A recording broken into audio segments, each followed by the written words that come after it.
Hey, it's KB here with The Beat at New York City Comic-Con with the cast and EPs of Roswell, New Mexico. All right, so let's dive right in. Yes. So Max is gone. Yeah, right. I'm not even entirely sure why you're here.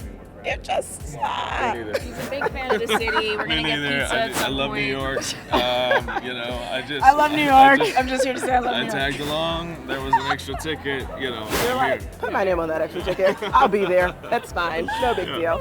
Okay, so with Max's, I'm going to call it disappearance. Okay. How is Liz managing, and who does she lean on the most? Oh, I mean, she is gonna have to use every bit of her intelligence and capability, which I love that about Liz. She's an incredibly intelligent and capable character, but this is an impossible setup. I mean, the immediacy of which he is able to heal. I mean, it's the supernatural versus the mere human, and but she's gonna try to do it, and there's a lot of frustration layered into it, and how slow. She has a lot of help. We feel like a Scooby-Doo gang this season, which is what I love. We have all these scenes where it's like all of us and we're like, we're gonna do it. So, I mean, Michael Guerin and Isobel Evans for sure are a big part of her allies in bridging that like alien knowledge and science knowledge and let's make this happen. But really everyone, Kyle comes back strong for Liz. I mean, he's her rock and she is very much leaning on him to be a bad doctor in the sense that he's like stealing space, he's stealing equipment. We're like trying to make all hands are on deck. So it's really fun in that way. It's a lot of the whole group minus this guy. Which I was about to say. Okay, so when, Glad y'all are having fun. I'm like, we know you're gonna come back. At least I do. Okay. I'm not a writer, but on the show, not yet at least. Like, but I know you're gonna come back. So what's the most kind of opportune way that you would want Max to come back? I mean, well, obviously with the help of Liz Ortecho. It's funny because, like Jeanine was saying, it's the dichotomy of Max playing with life and death so easily, and her superpower being how do you do it with just your brain and science and all this stuff, and then coming back. I mean, I don't know. It depends on how much time will have passed. It depends on what will have happened in the meantime, Right. I remember who I am when I come back. Exactly. So there's just too many questions at this point to even try and speculate. Right. The end of season 1 was very, very complex for Michael. Nice. Yeah. So very, very complex just because you're in a love triangle. Yep. You're kind of at odds with Isobel and Max just because, you really wanted to know who your true family was. And, Max is like, I don't need that information. And he kind of chose for you. Right. So I'll start with the love triangle because in the end you choose Maria, even though we know because you confide in Isobel and say that your heart still belongs to Alex. So why do you think that Michael chose Maria? Do you think it's easier for him, or do you think it'll be less complicated? I think the kid needed a break, and I think that sometimes trying to repair love is much harder than starting new love, and I think that's something that he really needed. He wants to be happy, and even in his happiest moments with Alex, there's tragedy behind it. Yeah, I mean, Alex's entire family's kind of journey, and rather, I shouldn't say that about his mother, but in terms of his father, his entire thing is about, we need to get these aliens, we need to torture them, we need to kill them, and so that's very complicated, with you being an alien as well. I almost feel like Michael is like, can I trust Alex though? Will he end up becoming his father or some version of him down this path? So I totally get wanting kind of like a clean slate in love. Clean slate, exactly, that's what it was, and I do think he thinks he can trust him. Right. I do think that, but he has been let down. So deep within, he wants to, but I think the protective barrier keeps him from that, especially at the end of the season. So. Okay, and spoilers. So I know, right? No spoilers. Okay, so now that Max is gone, Yeah. where do we find Alex and Isabel's relationship?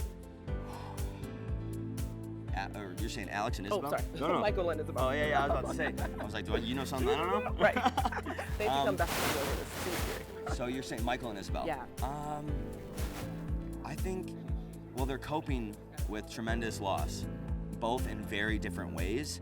I can't say too much on where it goes or what happens from there. It gets pretty wild immediately. But they are at different ends of the spectrum with how they're coping with it. Okay. Yeah, I can't say. I don't want to say too much, Okay. but I am reverting back to like my old ways. Oh. I am drinking, I am fighting, I am like that kid you met in the prison cell again, you know? Right. Not the kid who beats his mom at the end of the season. Right. He's got that in him, but he's back to like shut everything down, screw it all. He lost his brother, you know? Yeah. So how is that then going to impact his relationship with Maria? Because Maria's been very clear, like, that Michael needs to get his act together in general in life, like even just during their friendship. Yeah. So with Michael reverting back completely and taking all these steps back, that can't be easy for their relationship either at the start of the season.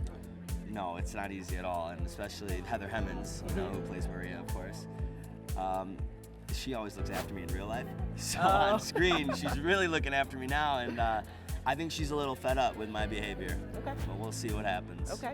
Yeah. And lastly, what can you tease kind of about Michael's relationship with his mother? Because is that going to be like a huge presence in season 2? Like, what are we going to see with that?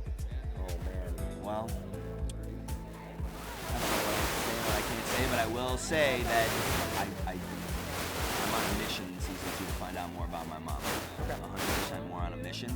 We might even see me find some really revealing information for her that kind of informs the way I look at myself as a human being. But yeah, it's almost like, you know, it's a kid who was adopted or grew up in the foster system and goes and finds a little bit of a sliver of information about their parent and holds on to that, and that's what Michael Guerin's doing. Okay, so season 1 was a roller coaster that I loved. So where does season 2 begin? Like, how quickly after the events of Max's disappearance, I'm calling it, because, you know, it's kind of awkward he's here, so I don't think he's dead.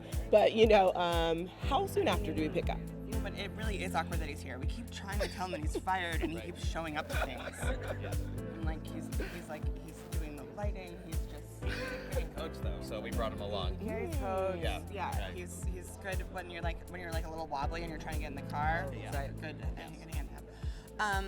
We pick up very, very quickly after, like, Liz is still in that cave with his body when we pick up. Okay. But we time jump a little. Okay. So will we see a lot of Max then in the flashbacks? Because I know that you guys have added a new character named Louise, who is going to be in the 1947 flashbacks. So how is Max going to kind of, I guess, you know, play well with Louise in these flashbacks? We're not going to see Max in the flashbacks. Okay. In 1947, Max was 7 then, and in a pod. He was in an egg pod. We will see a little bit of Max in some flashbacks that sort of go back to where we were in season 1 a little bit.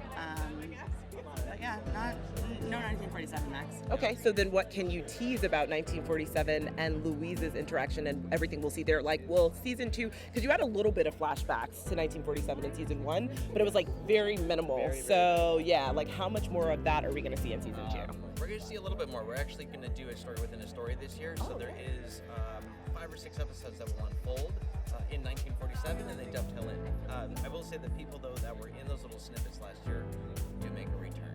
So Yeah, we'll see Kayla Ewell, who played Max's mother in a very brief cameo last season. We'll see her come back, and we'll get a lot more of her. Or sorry, Michael's mother.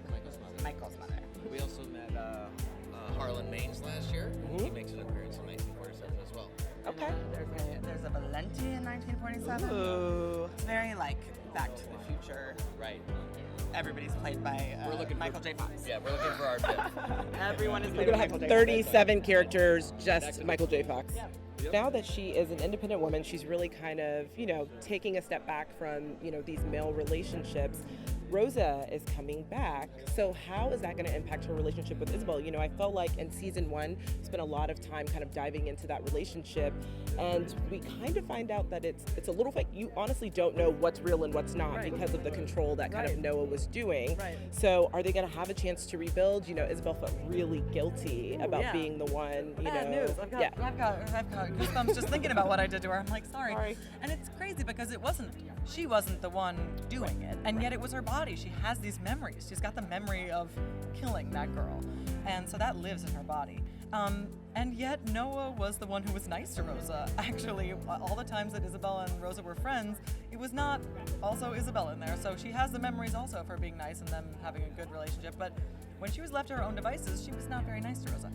So it's a very complicated relationship, and I think something that's going to be hard for her to tackle. And she has some majorly pressing issues that she's got to attend to first.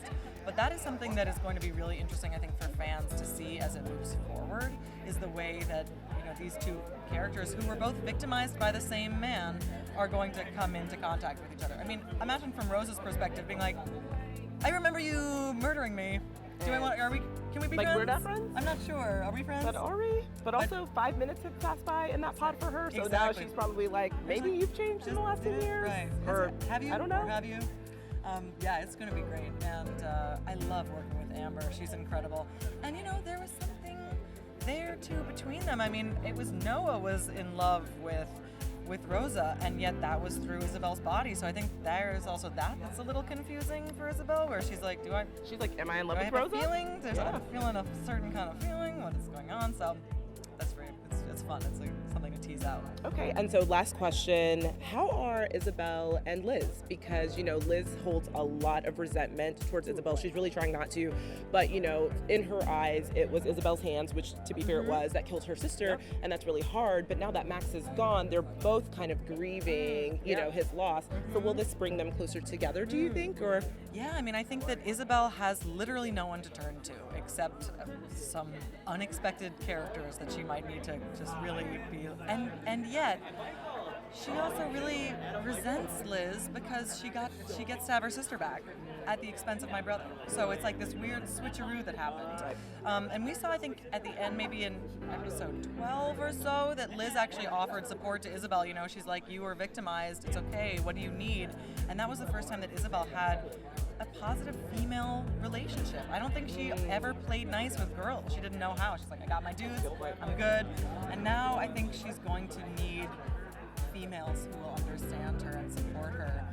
But it's complicated with Liz, because she gets to, what is at what cost. So I think petty Isobel and like growing Isobel are at war with each other, and it all makes for great TV. And it's a dream working with Jeanine. So it's all really fun stuff. I feel like Alex is always suppressing his emotions. Yeah. And we want to, he's become sort of kind of like the great detective of Roswell because he's, uncovering all of these things about the alien family and what to do. But I'm still like, I want him to be able to like honestly speak. So we get to see him kind of honestly confront Maria. And a confrontation doesn't have to always be negative, but to really be able to spill his heart out about what's happening. It's funny, we're just about to shoot a scene like that next week. Yeah. So yes, he does confront her, but it's done in a really nice way. I mean, not that he's being really nice or like, he's not being a pushover.